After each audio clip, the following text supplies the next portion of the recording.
Brother. Yeah, I know. It's been a minute. It's been a minute. How are you? Good, thank you, man. How are you? I'm a little bit nervous because every time I make a setup, an offline setup, without a director, somebody who's checking that everything works, I'm basically guessing right now, like, is everything working? Yeah, that's like my worst nightmare is technology in general. So, I mean, it's pretty impressive how well you did setting up. So, yeah. Yeah, I wanted to take that time. I mean, we had beautiful 3 weeks, but I also wanted to take the time to talk to you in front of the camera, behind the mic, just to record your consciousness, part of your being, because I really feel like you are an amazing person. I know you now for almost 8 years, I would say. 8 years about, yeah. And I'm pretty sure that most of my followers in Germany never heard about you. Maybe the OGs who saw our old training videos. Yeah. So I would say we just start with the big question, and you are free to answer it the way you want it. Justin, who are you? Oh, man, that is kind of a big question. Who am I? That's such a funny question. Well, I'm someone who has found purpose in helping individuals discover consciousness in the most humble way I could say that, I would say. I pretty much spend most of my day working on how I can be the best version of myself through forms of meditation, so I can be the most mindful person I can be and lead by loving example, and that has given me such great purpose. And I think in a nutshell, that's who I am to my most core, I would say. I mean, you can get into a little bit of a backstory, but I mean, I've known you since our bodybuilding days, and that's where we kind of first met, was at Gold's Gym, and that's where we kind of shot our first video. But we have evolved and changed so much, I would say, since those days. We were both into the industry. We're both into, I think, training and nutrition. We both took that and ran and did really well with it. Essentially, I think back then I was even holding safe space for individuals then without really realizing it. That was kind of like my calling in a way. And then it transferred into what I do now, which essentially is helping people learn how to meditate, understand consciousness, and hold space for them as they do so. Yeah, I remember talking with you probably like 5 or 6 years ago, and you already said to me that you're basically breaking people's bodies down in the personal training, like you train them, but then when they're open, that's when you also coach them on a mental level, which with the understanding I have today makes total sense, because as soon as you're in your body, you're just able to be way more open and more receptible for those kinds of things. Like a lot of people, when I talk with them and I feel that they're not even there yet, like physically, they're just like in their head, it's really hard to get through them. So that's something I can definitely remember. And another question I have, since I know that Justin Lovato is not your real name, quote unquote, what was the purpose for you to change your name? You know, well, I never actually knew my real father. My legal last name is Bierce, but I just never knew my real dad, never had a relationship with him. And my mom was such a strong individual. She took care of me and 4 other children as she, went through life. And I always loved her last name, Lovato. And it's something that I always wanted to call myself. And so I never legally changed it, but I just started calling myself Lovato, Justin Lovato, at a very young age, probably 19 years old and on, after I finished school. So yeah, I mean, that's what I go by. And I really love the last name because it kind of represents, just love, Justin Lovato, just love. So yeah, it's pretty cool. I love it. Yeah, my mom's amazing. She's one of the strongest women I've ever met. And what she's been through and how she's come out on the other side. So it's been, it's nice to take her name. Beautiful. I actually didn't even know that the name was from your mother. I thought that you had like almost like a style.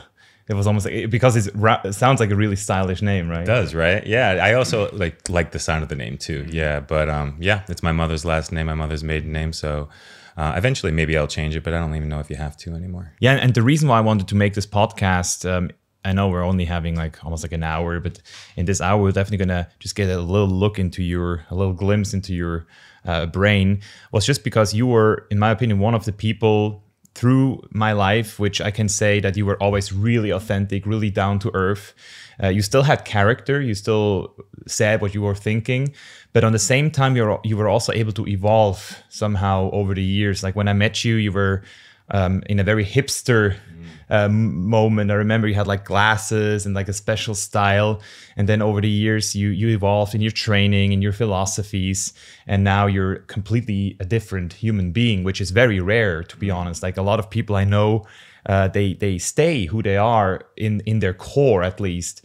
But I feel with you is that you really evolved a lot. So when I see you, I would consider you a chainless person, like somebody who doesn't take society's imprint or even social media's imprint of like a look and how you want to be perceived. So just wanted to dig into this like topic of like being free, being also loving, obviously, and at the same time also being yourself and really have like a clear opinion and a clear conviction.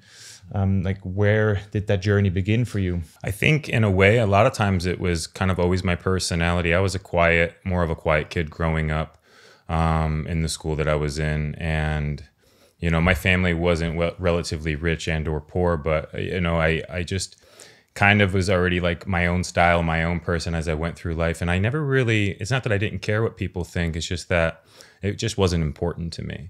And being my authentic self always felt best. And I never felt the need to step outside of that. And so even with bodybuilding, the reasons why I was training for bodybuilding a lot of times is much different than most people when they get into it. I was doing it for the love of the discipline. I was loving the hard work, the grind, if you will. Just all outside of like what most people I feel get into training, and that's to look good or to be accepted by others. And so a part of me has always been that type of individual, not looking for validation from other people. And of course, you know, we can fall into that through social media here and there, but it's something that didn't actually feel very aligned with me. So even social media at some point, I wound up being on it less and less and not using it as much. And it's really allowed me to find myself actually and not fall into that false self. And even with bodybuilding, when I finished bodybuilding, I was able to continue training because I loved the training, and the philosophy of training definitely changed. Before it was for bodybuilding to look a particular way for what I thought looked good, but then it changed into connecting with my person even more through not only training, but through health and mobility and all these other types of things. And then that just kept growing in all different areas through meditation, or through connecting with humans, even what I did for fun. So yeah, I just really started discovering myself and who I was through such a fun lens, because I was already free in a lot of ways, which allowed me to do it in so many ways. When you say you trained to connect with your person, can you elaborate on that term? Yeah, I think, as I just mentioned, most people, why they work out, it's to be socially acceptable. You know, am I enough? Am I worthy? Do I look good enough? And that's the drive for most people, which I would say comes from a place of fear and or lack. And I think a lot of times it doesn't feel good in the end. It doesn't possibly even feel good while you're doing it. And for me, it was to be present with my person. And even when I was in my bodybuilding years, I used to always use the term muscle-mind connection. Muscle-mind connection. That was like my thing as a bodybuilder. And what I was really doing the entire time was connecting to my human, connecting to my person throughout the exercise, being incredibly present. And that fulfillment of spending time with my person and connecting with him was beautiful. And then once I became conscious of that and how I can connect with him all day long through all different modalities, getting into yoga, changing my training style to different things, connecting with him more, connecting with him when I'm sitting in the sun or lying on the grass or going for a walk, to simply be present, I realized was the absolute key. Yeah. And when did this awareness came? Because you still talk about the person and him as not you. There's still like a distinction. So can you just elaborate a little bit more? Like, what is your awareness? Like, what do you feel when you say connecting with him? Who is him? Yeah, it's a good question. So this is what I would like to call the definition of enlightenment. Enlightenment to me, my personal definition, is understanding that you're not the human thinking mind, that you are not the person. It means that you understand and comprehend that you are the universe, and the universe is everything. The universe is consciousness. It's loving awareness. It's everything. It's everyone, all at once, all the time, through different levels of awareness. Through you, through me, through this table, all this space in between. And being able to recognize that I'm a part of something so much larger, and not identify with all of these experiences, the good or the bad, allows me to be completely free. And how do you make sure, or how were you able to distinguish? Because I know this feeling as well, but sometimes I also see people, I'm not saying that you are one of them, but I see people dissociating from their experiences in total, basically able to not feel as much in an absolute sense. So where do you make this like this distinction between spiritual bypassing and actually like still feeling all of it? Because I know that you can, because you told me about your story of the last 9 months, so or like the last year. So I know that you are, but still maybe like important for people to like understand.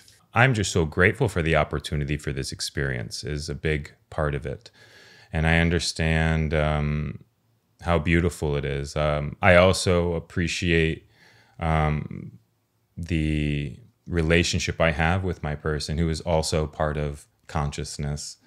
And yeah, I am so grateful just for every single moment that I'm here. It's like I'm not trying to bypass into the spirit world. I'm not trying to not be here. I want to be here on every level. I want to experience being this person. I want to experience being a husband. I want to experience being a father. I want to experience all the human experiences. And most importantly, I want to be present during those experiences. So I understand the importance of the presence, because I think most people don't really have the human experience. They're too much in the mind. Most of the time they're in their mind movie, and they're not enjoying the human experience. And I think when we can not identify with our experiences, it allows us to actually be present to really enjoy the human experience. So it's one of those things I feel that a lot of people have a tough time grasping. I think they feel like once they only identify with the spirit and not with the person, it's kind of like you do both. You know, it's not like I'm doing only one and not the other. It's definitely both. It just allows me to really truly be present in every opportunity that I have all throughout the day, all the time. And I've been in my thoughts before, and I'm not connecting with my person before. I'm somewhere else. I'm either in the past or in the future. I'm in the worry. I'm in the fear. I'm in the lack. And that's not a beautiful time. That's not a good experience in any way. So I think it's a good thing to remember that you are consciousness having a human experience, but you're also here to have the human experience and enjoy every moment of it. Yeah.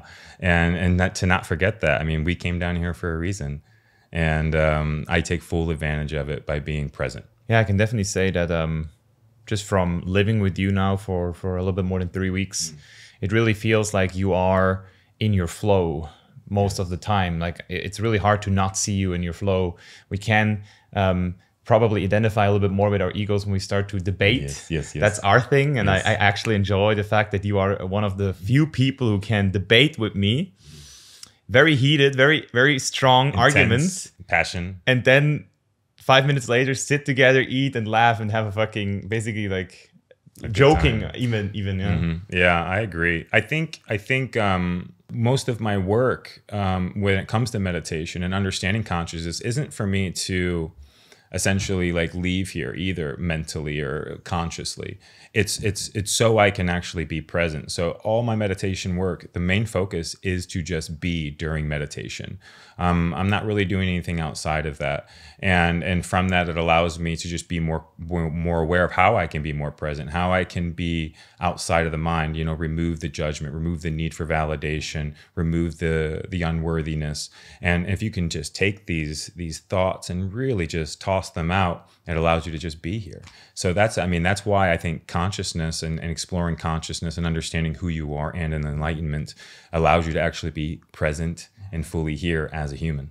I'm going to drop now some impressions of you when I met you. So I know that you said that until your 30th birthday, that you never actually took any kinds of drugs, like no substances. But when I met you, you were actually one of the first people who introduced me to the idea of, for example, casually taking mushrooms in an afternoon in a lower dose just to have a good time. Back then, it was for me like, oh, I had this like one crazy mushroom trip, which completely changed my life. And now I want to stay away. And sometimes I smoke cannabis, but you are somehow able to sustain a very good life. Like you were showing that to me, that you sustained a very happy, peaceful life. You made enough money, a lot of money actually, to live in LA, right? Like now you're living here in Texas and your house is beautiful. Everything is clean, tidy. There's like literally like one of the most beautiful like sanctuaries I've been in a long time. You have a hummus machine. This guy has a machine where he drops his compost, like, is this how you call it? Yeah, you drop your whatever food you have left over, and anything that's biodegradable, you can put in this machine that turns it into compost, turns it into soil or dirt that I can use for my plants, or I can put it out in my yard, or I can put it in the compost. And I mostly do that just for the environment. You know, a lot of times the gases that are given off that are causing damage to our planet, this actually removes that process where food's not going to the dump and just rotting and creating all this gas. Yeah, super mindful. Everything you buy is organic. You look super healthy. You train every day almost, I think. You have all your clients, so you have your shit together, but at the same time, you're also able to consume a lot of different substances, natural substances, sometimes even other kinds of substances. And to be honest, man, when I think back, I remember in the beginning, I was very judgmental about that. I was like, how is this possible? This is not good. My mind was still judging. And I even remember with Patrick, we were talking about how can you smoke joint, like in the middle of the day. Yeah, you posted on Instagram your weed and your mushrooms. And we were always like, how is this working? So can you just give us a little introduction in your journey and also maybe the consciousness evolving with it? I think to the first part of your question is like how am I able to like maybe do these substances and operate quite a bit differently than most people, and it's because intentions. Intentions is the big thing. Like, and I also understand what the medicines do on a very high level. I feel I understand that mushrooms, their sole purpose is to create presence, is to quiet the mind, to connect you. So I understood that during that time, and so I would microdose to reconnect. I would microdose to quiet down the mind, and the weed did the same thing for me. Weed and weed is quite a bit different for most people. You know, it's individual to individual. So that will kind of like lead right into the next part where I didn't do any drugs, like you said, until about 29, 30 years old. And the reason why I even did marijuana was because of a famous football player that was talking about it. And it helped him, which is funny because it doesn't help me read and comprehend. It doesn't help me read and retain information, but that's why he did it. And I was like, I always struggled with reading and taking and holding on to the information just because my mind was always going probably a million miles an hour, I would say. Or not even that. I think my attention was being grabbed more so.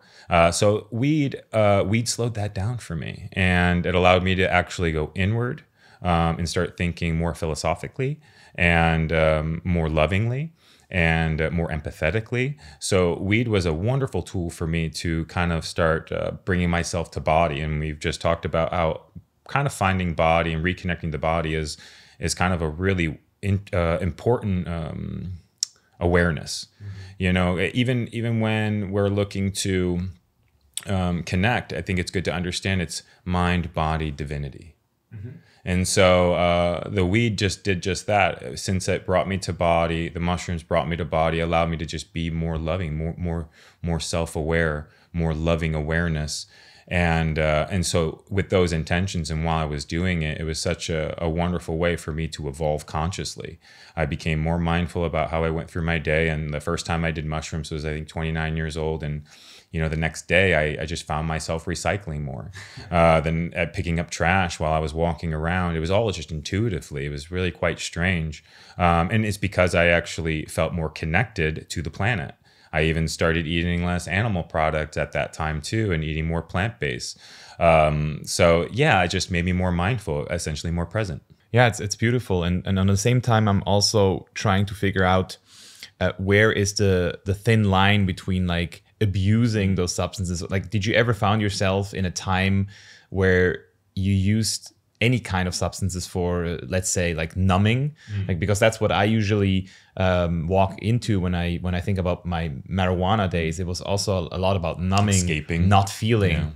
Yeah. I never did or have taken drugs in any way to numb and or escape.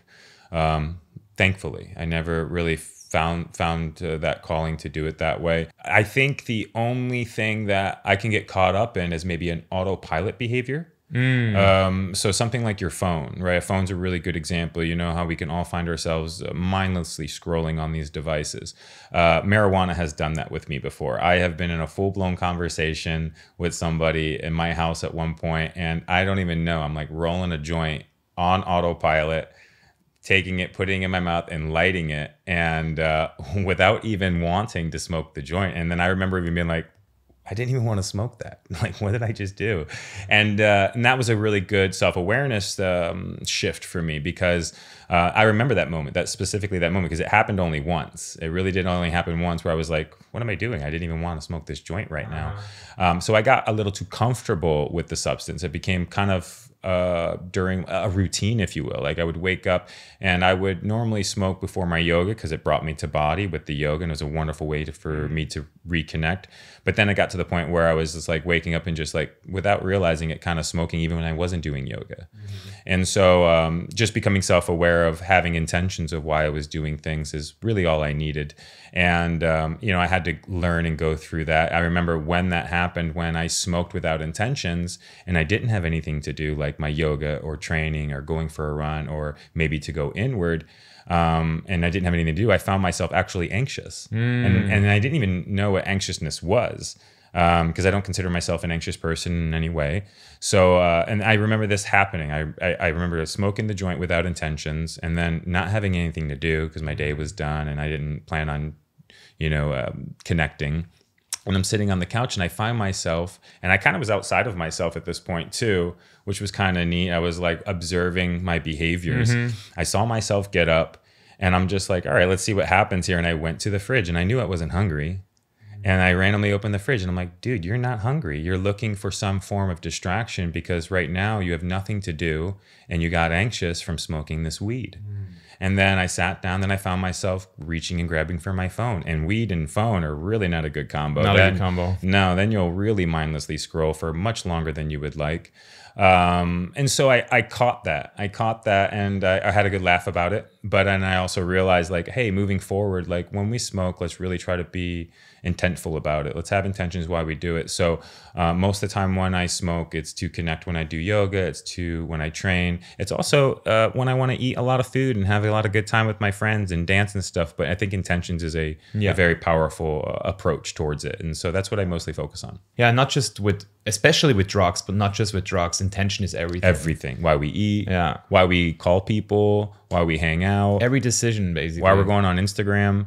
That has been a powerful thing, is just being self-aware of like why I do things. So I really do try to apply that. And the only way you're going to be able to do that is if you're present. If you're in the mind and the mind is anxious, and you're on autopilot on top of it, you're going to get pulled into all of these stimulations without realizing it. And you're going to continue to do it, especially if you're not self-aware. Yeah, one of my favorite quotes from Gabor Mate is, he's quoting this very famous quote of the road to hell is paved by good intentions. Basically saying that a lot of people had good intentions, but it ended up really bad. But he says, the road to hell is not paved by good intentions. The road to hell is paved by no intentions. No intentions. And it's literally true. And you feel that when you take a substance. Like the one time I got caught I caught myself taking LSD without a real intention. It was last year. I had a really bad experience. It was not even a high dose, and it was not a bad trip, but I was like, what the fuck did I do? You know, you don't go anywhere without a real intention. And you just feel like in a limbo state. And then you get anxious from the limbo because you realize that there is no real direction. Drive to go do something. Yeah. And that, I think intentions are a powerful, powerful thing. But like I said, it's hard for people to even set intentions if they are operating from the human thinking mind. And that's why the enlightenment is such a powerful shift for peace and love and happiness, because if you identify with your human thinking mind, you will go on these autopilot adventures consistently. And most people's human thinking mind is deeply, deeply conditioned through fear and or lack based off of their experiences. And another thing too is if you identify with the human thinking mind, you will also identify with all of those experiences, and you'll really hold on to those things. It's going to be very hard to heal, let go, forgive, accept. You get stuck. So there's a lot of really great reasons to really become enlightened, really become conscious, really become self-aware that you're not the human thinking mind, so you can actually enjoy the human thinking mind. That would be my next question, since you talked about enlightenment and also like your journey and you're inspiring as a person already. I never really saw you going on a crazy vision quest into another country or to India.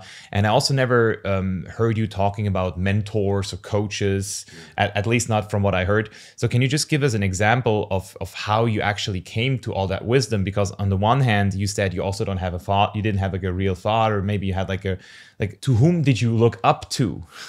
Consciousness. Yeah. And that's the wild part of it, is that, again, back to the enlightenment, once you understand that you are the universe and the universe is this collective one consciousness, and it is loving awareness, and it's infinite wisdom. It's infinite wisdom. And so accidentally, when I got into psychedelics, and not accidentally, but like I understood very, very minimally why I was taking psychedelics, but I understood I wanted to take them to reconnect in a way, but I didn't understand the vastness of it. But just being able to understand that whenever we become still, whenever we become quiet within the mind, we remove the chatter, we are giving ourselves an opportunity to open up a portal, if you will, for downloads to come through, for an original thought to come through, for consciousness to flow through. And that's always been my teacher. And that's where all these other gurus have gotten their information from is yes, they have maybe mentors or gurus, but those gurus teach them how to meditate. Those gurus teach them how to be still. And then once they become still, they can get the download, quote unquote, from the collective consciousness that is infinite, that is love, that is perfect, that is divine. And so that has been my teacher every single morning. So that's why I meditate every single morning and reconnect to the divine, reconnect to consciousness, reconnect to God, if you will. And I've been doing that for the last 10 years. So I haven't had to need a mentor or not necessarily need, but I haven't felt the calling to search for one. And it's been really beautiful. And I've been able to really trust also my intuitiveness and my heart. I've always been a very, very mindful person. I grew up in a very abusive household. My stepdad, he was very, very abusive, and my mom came from severe trauma. So just a very, very rough household. But for whatever reason, as a child, I knew in my heart that the reason why my father was abusing me had nothing to do with me. And maybe just lucky, but that's also what allowed me to have just more self-awareness, even at a young age. It was also unconscious, I might add, but I had self-awareness that it wasn't me, and allowed me to have a tremendous amount of empathy for my abusive stepdad, to where I didn't take his trauma on. I didn't take that with me. And even my mom, who came from trauma, who possibly didn't know how to connect fully to her kids because her heart was closed, I also understood that at a very high level, intuitively. And so I was able to kind of go through that without taking any of it on. Very, very lucky though. It sounds extremely lucky, especially there's the fact that you are in no resentment, and then there's no subconscious like hate. And I can definitely confirm that I feel like you're a very loving person. But on the other hand, what I would be curious is, how did you learn in your life to assert yourself and to set boundaries? Because that's something when you're so compassionate and so loving. Right? It's a good question. I think we hear this loving boundaries in a lot of the community as well, like when we're trying to heal.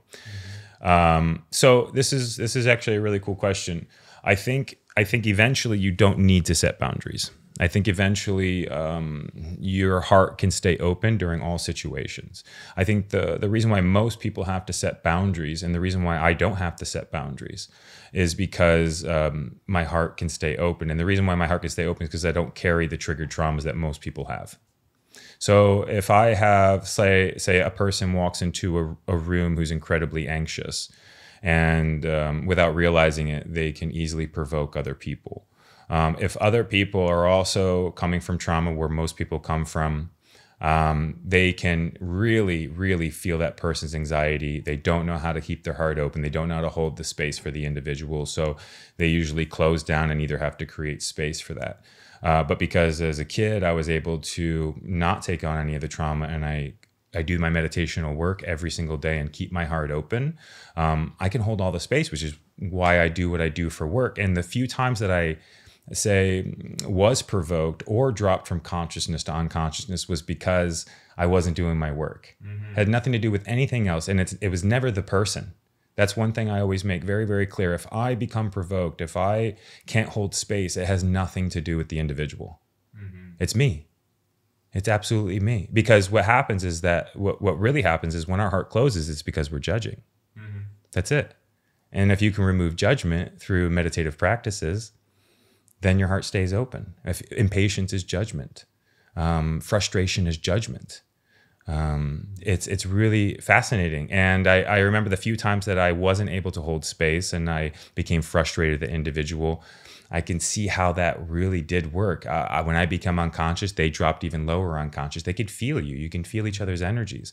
And so oftentimes when a situation like that would happen, say I was provoked and I did drop from consciousness to unconsciousness, I would always do a really good job at reflecting on where I could have been better, how I could have showed up better. And every time, whenever I am provoked, it's because I missed like 2 or 3 days of my meditation. I missed my cold plunge. I was on my phone too much. I was over caffeinated, all the bullshit, eating poorly.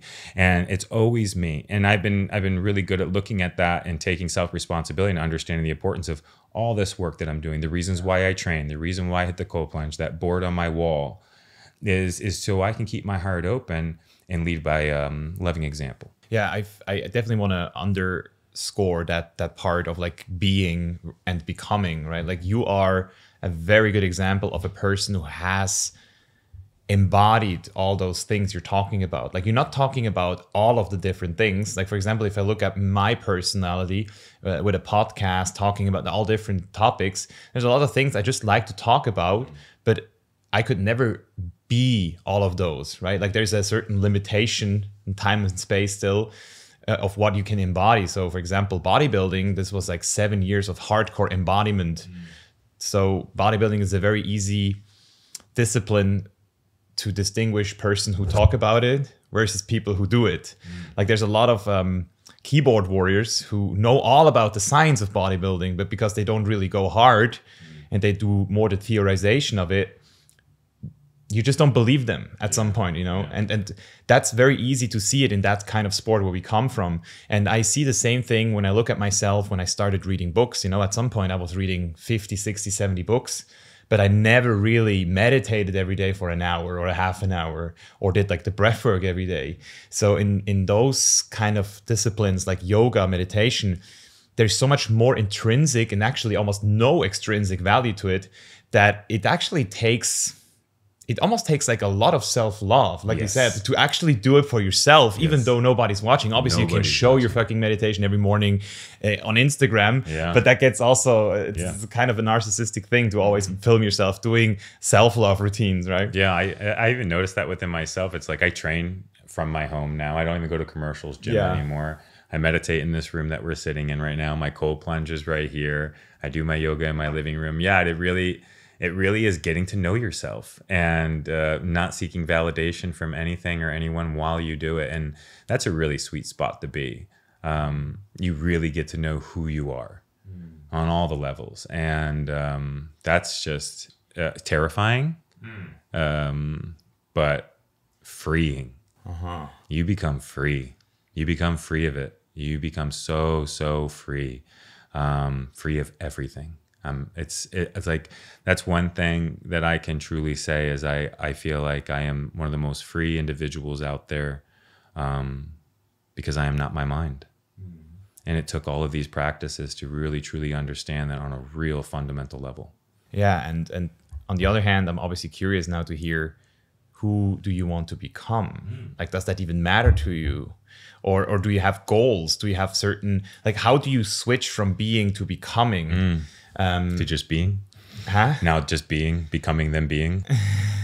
I think, it was like a full circle. I think when I became actual self-aware of how it all works, there was a part of me that wanted to really focus on the spirit world and focus on just consciousness and want to know all the ins and outs. But then there was a very, very quick realization that I'm here to be here, and that's now my goal is to simply be present my entire life while experiencing it here and not serve my mind in any way.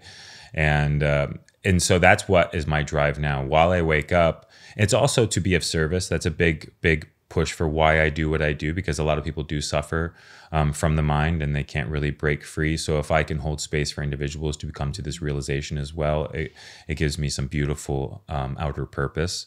But it really comes down to now just being present here and experiencing my workout, experiencing lovemaking, experiencing friendships, and that's it. It's so simple. It's actually so simple. Like, I'm not trying to actually do anything. I'm just trying to be. And trying to be actually doesn't work either. You have to just be. It's like what Alan Watts always says, you can't be Zen. You can't try to be Zen and be Zen. And that takes practice too, like trying to be present or trying to do your meditation or trying to do your breath work. And you learn, and that's a whole thing too. And it was great to go through that and transcend through that and just be during my breath work. And breath work becomes very easy then when you're just being. Meditation becomes easy when you're just being. Training becomes very easy when you're just being. It's a whole nother level of connection and love, and it's profound. And that's why I think most people even do these drugs without realizing it. Their goal is to be present. That's it. I mean, that's what they really want when they hang out with people. They want to be present, but the mind doesn't let them. Like, even if you do nothing, you still have to dissolve the part who does nothing. Yes. Still a little one to And that one I still work with every now and then, like, of course. Yeah. And we were having that conversation the other day, like, you do the modalities, you do our work, we're be of service. And there's sometimes this little time at the end of the day. And I find myself like, what can I do with myself? And you start trying to like maybe fill those little holes or gaps. And I can see where I can become aware of where I manage my time a little bit better and what is quote unquote missing. And I can see that it's nature. I can definitely be more in nature and experiencing nature and being present with nature. I think that's something that I'm excited to maybe really or definitely get into. And then also a family. Experience a family. So I know there's some things that I still need to very much experience as a human, and I'm very aware of that. And those are probably my goals, I would say, in a way, is to buy land so I can have a home and have animals and connect with animals. I want animals just to connect with them. I want to take care of animals. I want to take care of children. I want to take care of my girl, my wife. I want to take care of my home. I want to do that kind of stuff. So I don't feel like it's missing, but I feel like that's what's coming next. Yeah, it's special. If you really look at it, there is some major decisions you made. You changed the place where you live, right? Like that had to be somehow like a conscious decision to say, like, hey, I was in California, now I live here in Austin, Texas.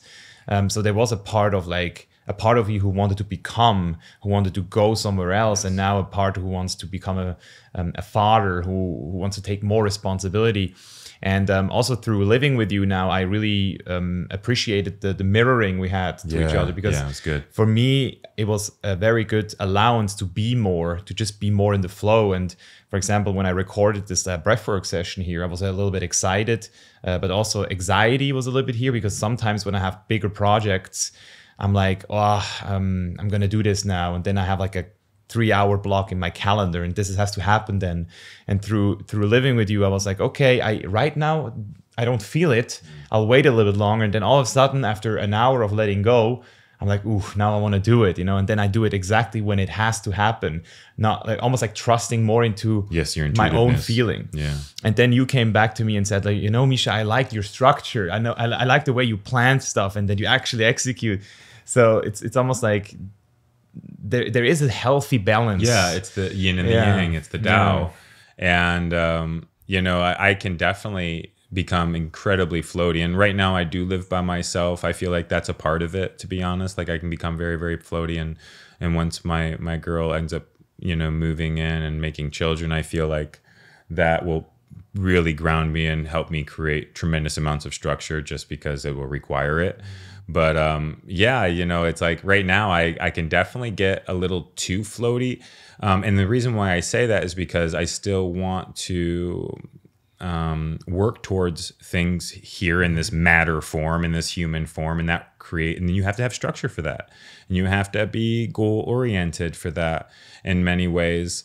So again, it's the balance of it. So you've been a huge inspiration, a wonderful mirror for me, because you're so incredibly successful in business with creating that, with having structure. And so I'm like so excited actually to have a little bit of structure. And my person actually really enjoys it. Like, consciousness can go all day without structure and is perfectly okay with it. But my human, he likes to wake up at the same time every day. Right? He likes to specifically mostly train at the same time every day. So I understand that. And that's how all animals work. I mean, my dog knows when it's time to eat, when it doesn't know time. It knows when to go to the bathroom. It doesn't know time. So I also understand that on a fundamental level, where structure is also very much needed and fundamentally important. Yeah, the cool thing is if you find the right people who compensate for your quote unquote weaknesses, or I call it tendencies. Like everybody has preferences and tendencies. And I personally also got way more into being, just because I was able to create this team. So it's like when we talked about contraction and expansion, right? Yes. You need both sides of the coin. You need to first create intention. I want a team in order to then let go again. Obviously, there's a lot of pitfalls, because most people create goals and then get completely sucked into those goals, and they don't understand that you become what you do every day. So even for me, when I look back, I have friends, they tell me every year, like, next year I'm going to come to Burning Man. Next year I'm going to be there. Next year I'm going to do it, but I have to hustle a little bit more. I have to do it. So I see how the trap of becoming is a big one, like you can actually completely get sucked into becoming. And then all of a sudden, even the training becomes just a means to an end. Like I do this to feel more flexible, or to gain more muscle, or I meditate to be more relaxed, which is also already a trap, right? Like I meditate to be relaxed. I do the breath work to get some sort of high, or like how yes, that's so true. Ram Dass says, like the whole like phenomena. Yeah, you're still caught into the whole phenomena of trying to be, of making meditation a thing. Yeah, that's such a good point. Yeah, again, I think it's really just intentions again, right? Like having the intentions again. Intentions is like one of the most powerful things. So like intentions, why I want to work. And I love it because like I do have these things I do want to acquire in this life. And what I do is I make sure I understand the why. And the why is really important. I know that where I want to be in the next few years will allow me to help more people. It'll allow me to be present within my family even more. So, I think bringing it always back to intentions of why we're working, why we're meditating, as opposed to making it a thing or even making it a routine, if you will. But I think structure in the beginning is kind of helpful when we're learning new things, especially with meditation. I think there's a lot of resistance for a lot of people at first, that sitting still in the mind and the ego is really good at getting you to not do it. Yeah. So I think Yeah. when, like, I know for sure with learning this new behavior, if you will, or this new routine, I know I need to kind of like be on it and then kind of build the structure, build the routine within my mind. So then it become more like a habit. And then I don't have to actually make it a thing anymore. It's not a thought anymore. Let go of it. Let go of it again. And so I think there is like this little period, 90 days, they say, right, for you to build a habit or something like that. And that's how it was for meditation. At first, meditation was like this profound, like, holy crap, like this is amazing. And then it became a chore. And then now it's nothing. Yeah. And I know that's how it's probably going to be with when I get back into like this really structured workflow where I'm having these specific things that need to be happen. I think at first even my flowy side is going to be like here and there. But then after a little bit, there'll be that less resistance, and then it'll turn into flow. And yeah, that's sweet. I like it. Yeah, it's this do something principle. In order to, like, you can wait to be motivated, or you can just do it, and while you do it, you become motivated. Obviously, only if it's something you truly care about. It doesn't work by doing something you're not authentically interested about. But I realized that a lot of times that it just needs a little push in the beginning in order to actually feel the motivation coming up, instead of just waiting for it to inspiration hitting you like a flash. Yeah, I think too, like the self-awareness thing really helps in this situation. You know, like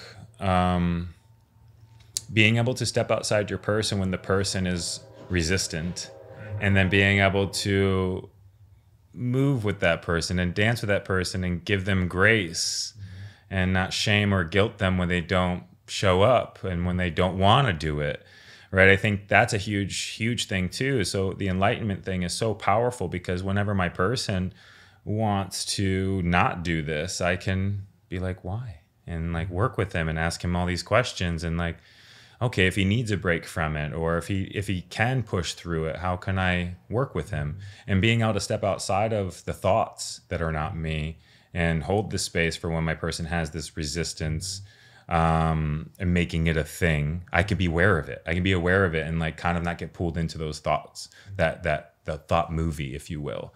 And that has been very, very helpful. And like, I don't really make it a thing because I'm self-aware to not make it a thing. How is it with opening your heart? Like when you said that you can keep your heart open, is there something you can do? Is it Yes. is this like an action, or is this like something in your mind? Like how would you describe keeping your heart open or opening your heart? Yeah, there's actually some really good techniques that you can use. My favorite one is presence. So say an individual does come through the door and they're very anxious. And I can tell that I'm not able to hold the space for the individual, and I'm not able to essentially keep my heart open. What I do is I become very present with the sensations that's happening within my body. So whenever I do get anxious, or say possibly get overwhelmed by some chaotic situation or person, I can feel it. I can feel it. And usually mine's like in my upper chest, like right below my neck or my throat, right there. And so what I do is I maybe turn away or maybe excuse myself from it. Maybe I just walk into another room, and I become very, very present. I bring myself to body. I focus in on the sensations, and whatever those fears or judgments that start to come up, when you give it presence, when you give it light, when you give it love, it evaporates. It literally just evaporates. It just leaves. And then what I do next is it allows me actually to then give my presence to the individual or to the situation that is chaotic. And so that's what's so beautiful about consciousness. If you can stay conscious with an unconscious individual, if you can see through the unconscious individual to the consciousness, to the love that's on the other side, you can raise them back to consciousness. And so that's why keeping your heart open is so profound. So I first turn away, become present with myself, remove the fear or judgment from myself, and then I can turn towards the individual and give them my love, give them my undivided attention. And it's magic even with them. I can see them start to shift because they're not being judged. They're being heard. The safe space is there. We're not trying to fix them. We're not trying to give them space. We're simply holding space. And this is really great for people who are in relationships. If your significant other comes through the door and they're incredibly anxious, and we see this all the time with men and women, and specifically men try to always fix the woman's problem as opposed to holding space for the woman. But oftentimes the man isn't aware that when he tries to fix, say, his partner's situation, he's actually not doing it for her. He's doing it because he feels uncomfortable. Exactly. So it comes across very, very unauthentic. This is also done very unconsciously. Both parties have no idea why. And the partner that is being fixed does not feel good and does not like it. And the other person feels very confused because they think they're actually helping, but they're only helping themselves. And so this really gets confusing in most relationships. So this is a very power move. This is a big power move, is being able to focus on yourself, remove the anxiety or fear from yourself. Then you can go to your partner and then give them your presence, and then you can raise them from unconsciousness to consciousness. Yeah, where I failed miserably in that sense is because I know that I can do it, but there was a time in my life where I was so focused on becoming and work that I didn't even have the resources to co-regulate, you know? That's what I found out. Now I'm taking so much more self-care, so much more time and space for myself, that I'm finally able to actually go through that process and not being overwhelmed. Because in order to be where the way you just explained it, in order to come to that point, you first have to not be completely overwhelmed. Or in my situation, it was dissociation, you know, like just completely out of my body. And to really understand the way you cope with overwhelming triggers. You know, for sometimes it's even fight for me, you know, like some people go, some people attack, some people dissociate, some people fawn and try to like people please. There's this different kinds of like dealing with coping. The same situation, right? Yeah. And for me, it was dissociation. So a lot of times I was like thinking that I'm just completely non-neurotic, which I have a very low neuroticism. Like I'm not, for example, I'm really not a withdrawal person. Like I don't withdraw, I don't hold resentment, but I still have a lot of times this feeling of like, hey, I'm not in my body right now. And then to actually like realize how to come back to myself, like you just described, this requires a certain amount of resources, which you build proactively through meditation, for example. Like if you don't have those resources, no matter how many books you read, no matter how much you understand the principle of co-regulation and of holding space, it won't work. So I failed miserably with this for years before I understood that it starts with me and my own fucking space, you know? Yeah, that's the beautiful part about understanding this whole thing, is because you can do this for yourself. This is how you regulate yourself. So anytime your person, that is not you and you, anytime they're going through a anxious or chaotic moment, when they're in the mind, when you're in the mind, how can you hold space for that person without shaming them, without guilting them, without avoiding them, right? Without diving to some form of stimulation to cope or distract. And so that's what most people do. So this technique, understanding this technique of presence, of consciousness, and becoming present with your person when they're going through it. And this really goes back to childhood, being able to hold space, or your parents not being able to hold space for a child when a child is losing their shit in a mall or on an airplane. And parents are so worried. And this actually is why most people actually struggle with the unworthiness behavior. So parents, without realizing it and unconsciously, most parents are raising their children to be socially acceptable. Very good point. Yeah. And what I really mean by that is that, and the best example I could use is like, for example, like say a parent has a baby on an airplane, right? And the baby starts crying on the airplane. The first thing that parent is worried about is what everybody is thinking on that airplane. And then they're shushing the baby out of fear of what everybody's thinking on that airplane. So they're already not holding space for that brand new baby. They're shaming and guilting the baby for expressing its discomfort. And this is already happening at a very young age. And the same thing is, so parents end up usually, it's reward or punishment as their child goes through life based off of like what people may think in society. And parents, and this comes from fear. This is fear. And even parents who want to raise their children by getting them to be successful financially because they grew up poor is also from fear. So everything is usually coming from fear. The child is not usually having safe spaces to express themselves due to what everybody else may think when the child is freaking out or losing their shit.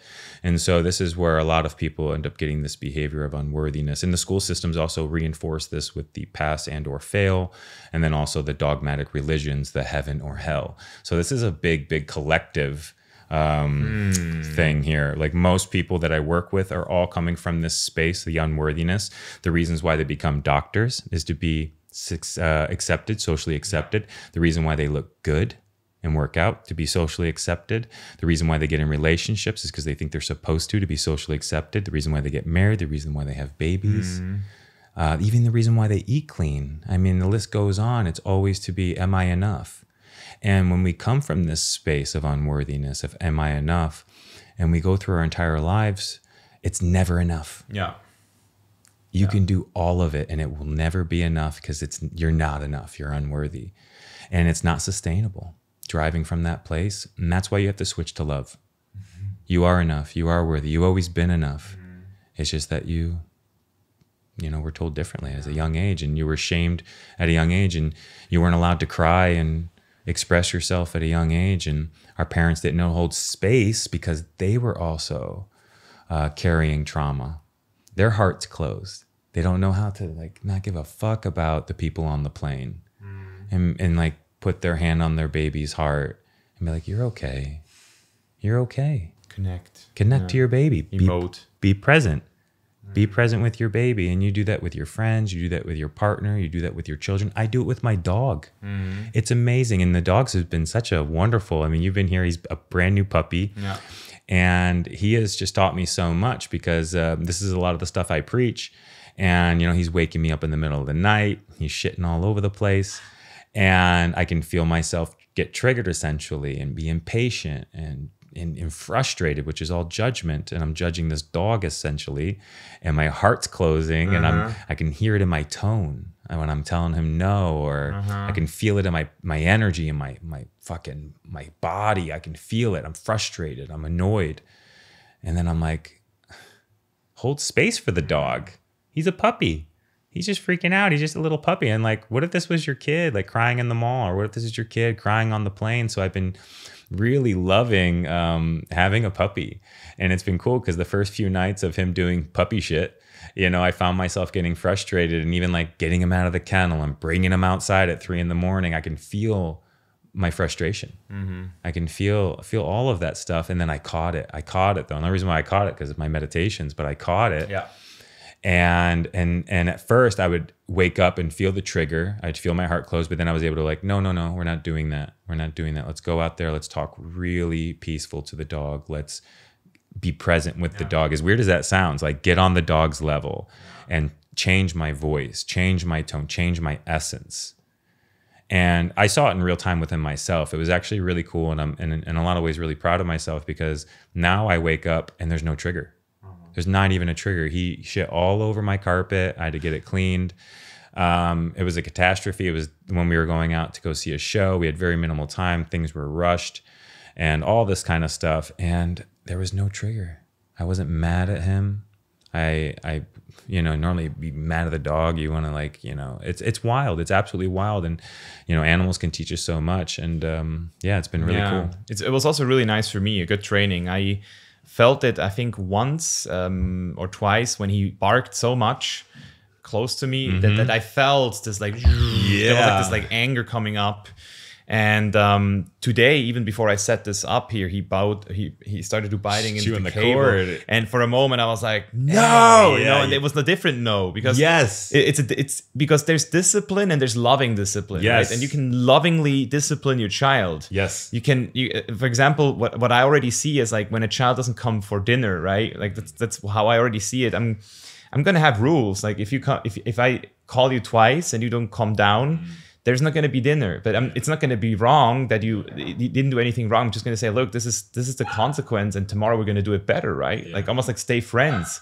Like it sucks. I know it sucks to not have dinner, but I mean, we try to call you twice, right? So it's like this, like you can still enforce consequences, but you don't have to be emotionally involved, and especially not create this like wrong or right. It's just like there is certain actions, there's certain consequences, and as long as we start to add things up. I mean, I see it with the dog too. He learns very fast. And that's what we basically want, you know? Yeah, and it's been really fun, and we can do this with everybody. We really can, with children, with our partners. Essentially just hold space, be present, be love. And you can be stern and come from love. That's what Stoicism is. Yeah, I love Stoicism. In a nutshell, that's just what Stoicism is. So it's like, can you be stoic through all moments? Through all moments of chaos. And I think the big thing is also just another like just strong awareness shift is understanding that chaos is neither good or bad. Right? Like how he's barking right now. It's just is. It's just what it is. And I can become either frustrated or I can just let it be. Resistance or no resistance. Resistance or no resistance. Exactly. Yeah. And you could do that everywhere. You could do it if all of a sudden you're late in traffic or waiting in a long line or you spill something on the carpet. Like, how does it take a hold of you? The reason why Stoic philosophy helped me so much is because I was able to gain the benefits in a few weeks. You know, it's like mind models. It's like things you install in your mind, the way you think about things. So it's literally on the mental level, and they will make your life easier and already more calm. While meditation, until I really had the first positive effect, it took me, I think, 2 or 3 years until I was really able to say, wow, this is real. You know, and that's for a lot of people, that's just a big investment, a big leap of faith to say, like, I'm going to invest now 1 or 2 years into meditation until I actually feel any benefit. And that's why Stoic philosophy is such a big one for me. Yeah, I agree.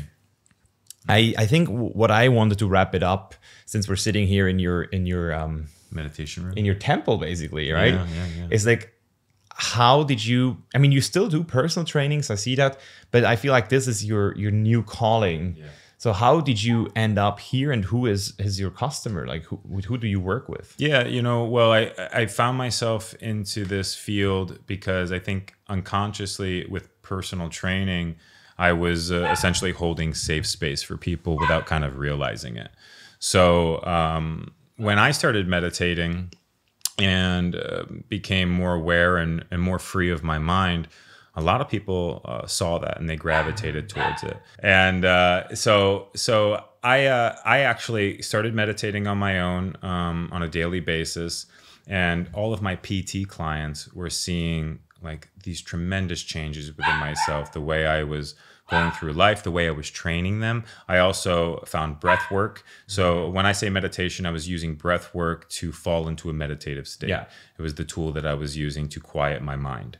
If you're a person who is having trouble quieting the mind and you're just trying to just sit there and quiet the mind, you might find it incredibly impossible, especially if your mind is consistently running and just so much chatter. So you can use certain modalities like the breath work, the cold, the heat, yoga to bring you to body so that you can actually quiet the mind. So I found myself then starting to guide them through breath work as opposed to PT. They were asking like, hey, can we do breath work instead of PT work? And yeah, that's what happened. And how it really kind of gatewayed into that was I started doing breath work in between my sets. So I was doing like some powerful breathing, like 10 to 15 deep breaths in between my sets. And I was getting so incredibly present in my workouts. It changed everything. And I still do it quite often. And then so I started actually applying that with my PT clients, and they were present. They were so present. They were in their body. They left glowing. And then eventually I started kind of leading them through the meditations I was doing, and just trial and error. I found myself in a little routine, and maybe before I know it, I was 90% of the time my clients wanted to do breath work over PT. And that's where I found myself kind of leading into this. And then also during that, holding space through meditation, I just became more and more conscious of how the universe kind of works in a way. And I mean that very humbly. I mean that I definitely do not understand it still. But I grasped a big chunk of it, I feel.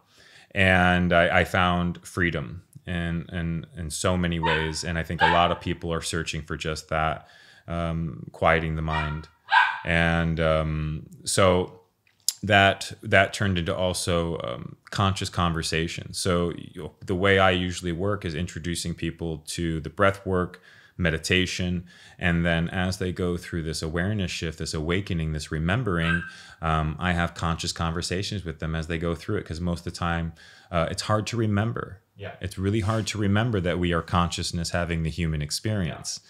So that's what I'm there for. But the conversations are so epic and people make such profound changes due to the meditation, not necessarily me. I'm more so of just someone they can kind of talk through their thoughts, because not many people are really doing this type of work in a way.